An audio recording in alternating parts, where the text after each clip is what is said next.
other day, I hopped into an Uber.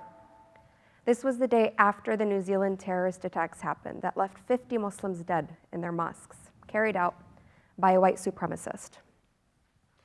As I got into the Uber, the images still flooding my mind from what I had seen on the news, I closed the door and I looked at the driver. And for some reason or another, he looked to me like someone who was not very fond of Muslims. I don't know if it was the way he was wearing his hat, or maybe the fact that he kind of resembled the New Zealand terrorist, but I remembered feeling very uncomfortable. I felt anxious, fearful, and I hated how I was stereotyping against my better judgment. It's been said that America's a melting pot, and we like to think that we are an inclusive country, at least more inclusive than other countries. But I don't like this term because it assumes that we all have to blend together in order to losing everything along the way, the things that make us so distinguished and unique. So instead, I'll use the salad bowl metaphor. Because in every great salad, each ingredient retains its visibility, its characteristics, its flavors, everything that makes us so unique. So it's been said that America is a salad bowl of a country. And like I said, we like to think we're very inclusive, but the truth of the matter is we've always been fearful and hesitant when it comes to allowing refugees and immigrants into the country. Even though refugees and immigrants have so much to add to our salad bowl and our American culture, and I've seen this firsthand by working with refugees. A few examples in history will clearly show and illustrate that hesitation. Between 1820 and 1860, it was the Irish that arrived to America seeking refuge after the Great Irish Famine. The sentiment in America was extremely negative. Americans did not want the Irish in the country because they accused them of being rapists, of bringing crime with them, and of creating a burden on the economy. Irish refugees and immigrants went on to becoming incredible political thinkers and leaders, like our 35th president, John F. Kennedy. A couple years later, it was people of Jewish descent that were entering the country after the Holocaust. Again, the sentiment in America was extremely negative. In 1939, 8 out of 10 Americans were actually opposed to admitting Jewish refugees into the country, because again, not only was America going now through the Great Depression and they feared the economic burden that these refugees would cause the country, but they also feared their differences. They feared the way these people dressed and the religion that they were ushering and bringing to the country.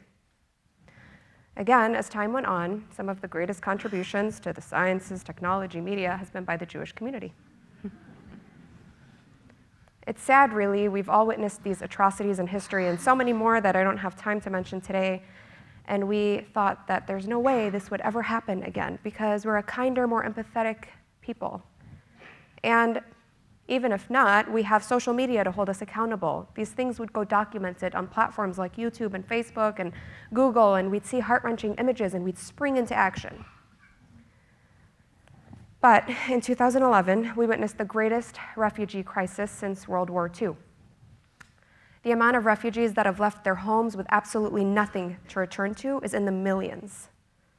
And despite everything we've seen on the news and all the heart-wrenching images, we continue to sit and watch silently. Babies have washed up, dead on shores. A man lit himself on fire in the streets of Cairo so that the world would just stop and pay attention. Yet, day by day, we decrease the number of refugees we allow into the country because we fear their differences and we fear the economic burden that they'll place on the country and the economy. Here are the numbers. 1 in 200 people are now displaced from their homes worldwide. By the end of 2017, the number tallied was 69 million refugees worldwide, and that number has continued to grow. And finally, despite everything we've heard on the news, Homeland Security issued a report saying that 0 of these refugees entering the country from the turmoil in the Middle East, 0 have committed an act of terror on US soil. And while we're on the topic of terrorism, I would like to pose the question, what does terrorism look like? All of these men are terrorists. They don't share the same background, the same skin color, the same language, the same religion. But most importantly, these men do not represent their communities or their faith. So we have this new wave of refugees coming into the country, bringing with them their backgrounds and cultures and traditions, and they're ready to share with us. And we are a country of immigrants. All of us in this room, unless you're Native American, at one point or another have the term immigrant or refugee in our ancestry. But we do have this history of hesitation and fear. And so the question is, how can we become a kinder, more accepting society?